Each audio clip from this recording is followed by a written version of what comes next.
First question, how do you approach healing if someone doesn't have clear memories of their trauma? So not only is this something that I speak to greatly in my book, in fact, there's an entire 18-page chapter titled Traumatic Memory that I would definitely recommend diving into. But working with body memory is the core of what we do in the somatic space and in the Body First Healing program. So I first just want to start by setting the tone here for this question. And I'm going to share with you a statement, which is remembering is not the same thing as recovering when it comes to trauma. So in a lot of the trainings that I give to sex crimes detectives and violent crimes units in the military, I talk a lot about and I teach on memory reconsolidation. Now, there are two forms of memory. Okay, there is explicit memory, which is memory that you can explain, otherwise known as verbal memory or memory that you can put into words. So this is going to be autobiographical memory. It's going to be semantic memory. And this is kind of the memory that we think of when we consider recalling something, the who, what, where, when. However, there's another category of memory that we often don't consider, especially when it comes to the healing of trauma. And that is not explicit memory, but implicit memory. Implicit memory is nonverbal memory, more so the memory of the body.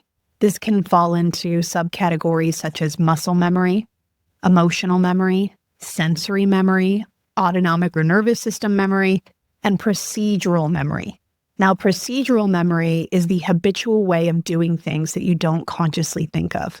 And when we are in the somatic space, we are working with, especially in somatic experiencing, predominantly this subcategory of procedural memory. Now, why do we work with implicit memory in the somatic space compared to explicit or verbal memory? So I first just want to say that when you're exploring things like cognitive behavioral therapy or CBT or talk therapy, you are working with explicit autobiographical narrative memory. However, in the somatic space, we work with the impulses, the patterns, and the reactions of the body and the nervous system. And there are a few reasons as to why we do this. First of all, when you experience trauma, for some of us, are remembering parts of the brain, such as the hippocampus, can go offline or become more disrupted, which is why we often can't remember in full explicit memory our trauma. It might come back as these fragmented layers, like it's kind of a blur. It might be a flashbulb memory, which is a really intense, vivid moment, but everything else is kind of gone. Or you can have these flooding of memories that come back over time. However, although our hippocampus might have been offline and not witnessed our trauma, our body was always there to experience. That's why we have books like The Body Keeps the Score or The Body Remembers. And these speak to the ways that trauma doesn't just live in our explicit memory, it also lives in our reactions, in our responses, and in the nervous system itself. You can kind of think of this as the ripple or the echoes of the past and how they show up in the body.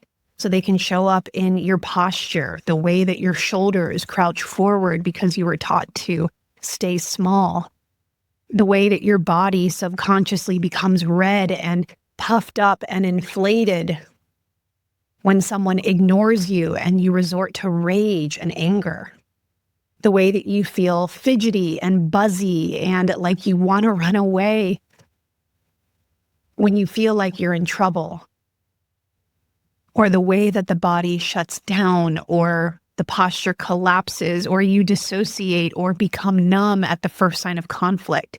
This is all traumatic memory showing up in the body. Now, I want to share with you a couple of lines from some of the experts in the traumatic space.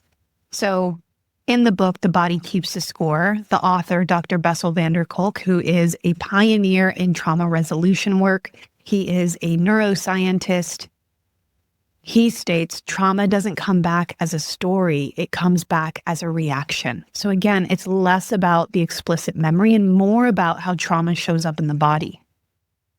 Dr. Stephen Porges, the developer of the polyvagal theory, which we explore in depth in the Body First Healing program. It is the updated science of the nervous system. He famously states that trauma isn't found in the event, it is found in the response. So again, the response, the reaction of the body, these muscle memories, these procedural patterns that impulsively show up. Peter Levine, the developer of Somatic Experiencing, famously quotes that trauma isn't found in the event, it's found in the nervous system. And Dr. Gabor Mate, trauma researcher, shares that trauma is not what happened to you, but what happened inside of you because of what happened to you. We can summarize that you don't have to work directly with explicit traumatic memory in order to resolve trauma, which means that you don't have to go back to the hurt in order to heal. Through present moment awareness, through building up a capacity for a felt sense of safety in the here and now, through building up new choice and new procedural patterns, you can help the body to come back into a place of regulation and to get unstuck from the survival patterns of the past. Now, I've spoken to this in much more depth in previous episodes where essentially, I am referencing the capacity to feel now or to respond now or to react now in a different way that maybe you couldn't back then. For instance, instead of shrinking in your body, as you work with a somatic practitioner, you work to expand the body. If you're someone who procedurally fawns or runs away or shuts down during conflict, maybe in a session as you're working with a practitioner, your invitation is to slowly and gently allow your nervous system and your body to be with a little bit more anger, right? In a way that feels healthy and tolerable so that you can start to take up space, so that you can start to be with healthy aggression, to advocate your needs, to defend, to set boundaries and more. So more than anything, it's not about the past or reconstructing the past. It's about allowing the nervous system and the body to catch up to what the mind already knows, which is that there is safety to be experienced here in the present.